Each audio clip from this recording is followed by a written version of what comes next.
And welcome everyone to the SoCalBio Media Panel. I'll be the moderator, as Ahmed mentioned. My name is Eric Deutsch, and I'm principal of Excel PR Group. And we're a boutique public relations agency based here in Los Angeles. We work with a number of clients in healthcare, medical devices, and the life sciences. And as the moderator, I'm very excited. I'm also very grateful because we have a fantastic panel lined up here tonight. Every one of these individuals is a true professional, and I'm sure they'll add a lot of worthwhile perspectives to the discussion tonight. It's important to note that tonight's panel is focused on traditional media, and that is a fairly new term that has come to mean television, radio, print newspapers, and magazines, and their online components. And there have been a lot of changes in the traditional media business in recent years, as there have been changes in my business, which is public relations. The common theme, though, to these changes is the advent of online social media. And by that, I'm talking about Facebook and Twitter and MySpace and LinkedIn and blogging and citizen journalism. All of that has had a real profound impact on how we do business. And it's interesting to note that all of our clients, including our medical device and biotech clients, want us to find new ways to use online social media to target audiences directly. And what's really interesting about that is, by definition, they essentially want us to bypass these wonderful people in traditional media. So it's a really interesting time in public relations. There is a lot of excitement about social media, and it's very well founded. The opportunities are tremendous.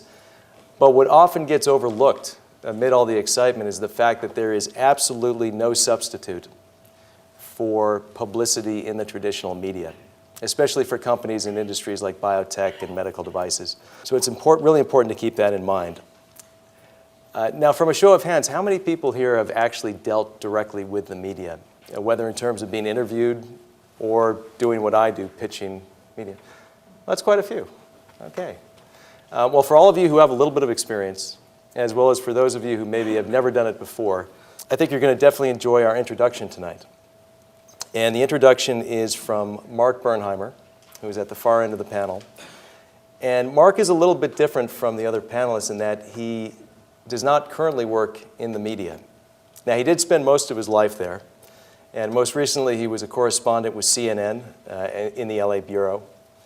But Mark is currently a consultant. He has his own enterprise called MediaWorks Resource Group. And what he does is train people to deal effectively with the media, to refine their messages, and to make sure that when they deal with the media, they're doing it in an optimal way. And that's exactly what he's going to talk about during his introduction right now. Before the introduction, we have a brief series of videos which illustrate what can happen if you're not prepared. Actually, Eric, if I could possibly start into that, that would be fantastic. Absolutely. Wonderful.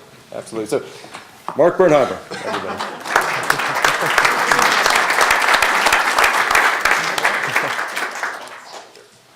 Little detail we forgot to work out before we started.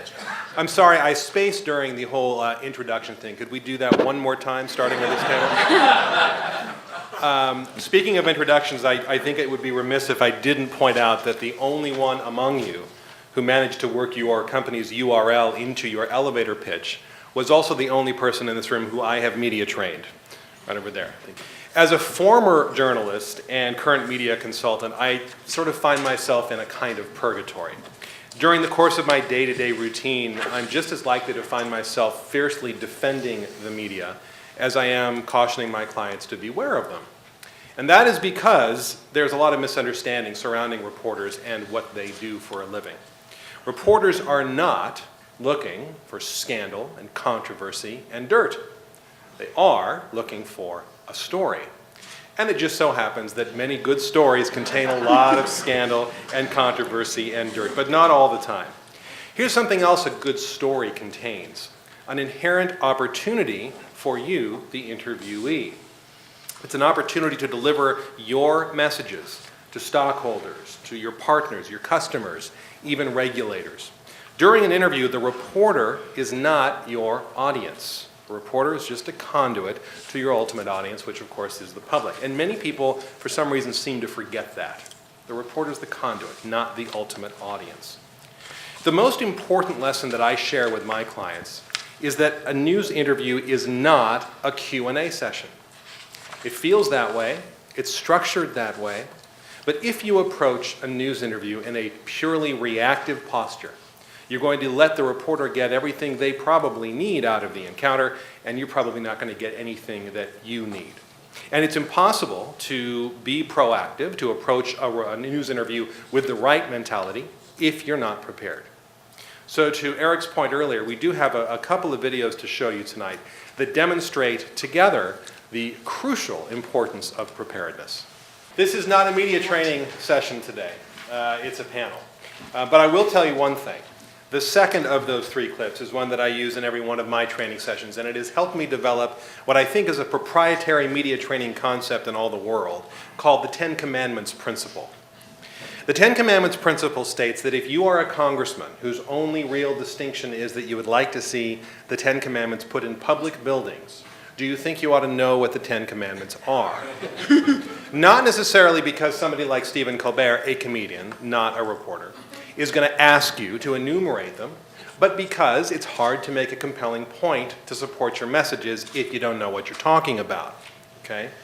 And by the way, you think 9 years back to when George W. Bush ran for his first term in office, he found himself across the table from a local reporter who began quizzing him on the names of heads of state of other countries. You may or may not remember this, but he didn't know most of them, including the president of Pakistan at the time, Pervez Musharraf, who would go on to be a rather important ally of the United States a short time later.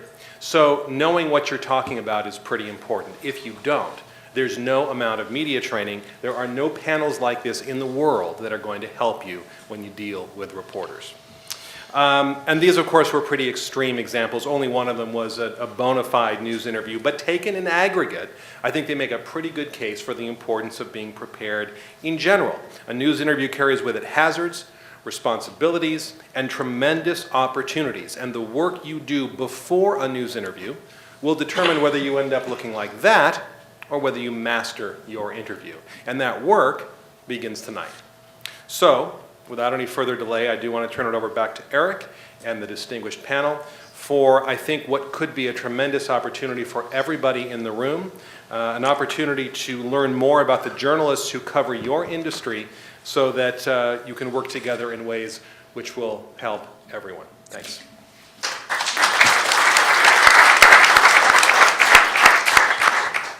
Great.